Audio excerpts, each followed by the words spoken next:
Today's episode, Marvel Zombies 4, featuring Deadpool. Prelude. In a few pages from Marvel Zombies 3, we're introduced to these four characters, wandering through the swamps of an alternate dimension, when they meet up with Zombie Deadpool, who infects all four of them, and has been wreaking havoc throughout this dimension. Until Mobius decides he needs to send in the Midnight Suns. Issue 1. Dr. Morbius has assembled a team comprised of Werewolf, Jennifer Kale the Witch, Hellstorm, son of Satan, and of course himself. Meanwhile, Deadpool is just ahead, teamed up with zombie Simon Garth. Simon takes him to a drug dealer who's selling, I guess, Monster energy drinks. And that shaman drug dealer is none other than Black Talon, only he looks a lot less ridiculous this time around. The team meets up with some trouble, and the shaman Black Talon meets up with the Hood. Issue 2.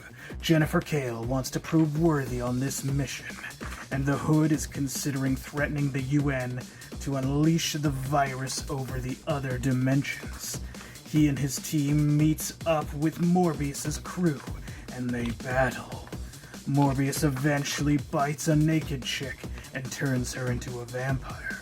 Meanwhile, Deadpool bites one of the henchmen and turns him into a zombie, allowing Deadpool to escape. It turns out the virus may now be airborne, and looks like it's gonna be harder to get away. The witch meets up with an old flame. Pun intended. Issue 3. Werewolf tells his side of the story. The Hood has lost his powers. Jennifer turns down an offer and summons Man-Thing. Meanwhile, Deadpool finds a nice place until it starts raining zombie virus.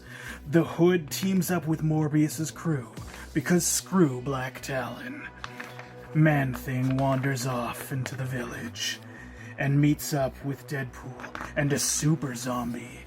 Deadpool can't fight him along, so Man-Thing helps. Werewolf turns into a zombie, and Jennifer turns evil. Issue 4. Hellstorm is a man of few words. It turns out that they're gonna nuke the place and the team can't teleport out. Zombies are trying to burst through the door. It's an all-out brawl between all of them. Deadpool just kinda wants to give up and drift away. So it's Hellstorm versus the Witch, and Morbius versus the Werewolf. Jennifer Kale is saved and the evil is torn out of her. The werewolf is down for the count. The shaman, Black Talon, says he can save the day, but he needs a host. The zombies pile in, but Man-Thing saves the day and stops them. They find Simon Garth as the perfect host, and they stop the countdown. And Deadpool is out to sea. So this collection is it's pretty interesting, and although I enjoyed reading this whole Marvel Zombies selection, not a lot of Deadpool in it. If you've noticed, he's kind of just a severed head in number 4.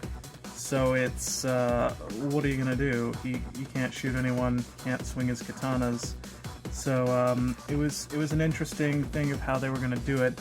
I liked that at the beginning of each issue, it had one of the 4 team giving sort of their narration of where they were in the story at that point, with Morbius, Jennifer Kale, the Werewolf, and then Hellstorm, where it was just like, what?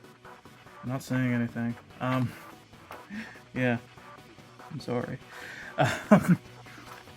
But no, it was okay, but I was kind of wondering why is that included in this collection if there's so little to do?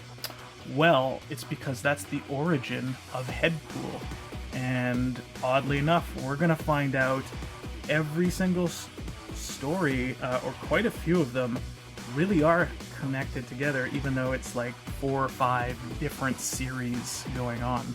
So it does actually follow a branching path, and I was a little surprised to find that out when I finally cracked open this collection. So we will find more of Headpool next time. Thank you for watching, and as always, stay cuddly.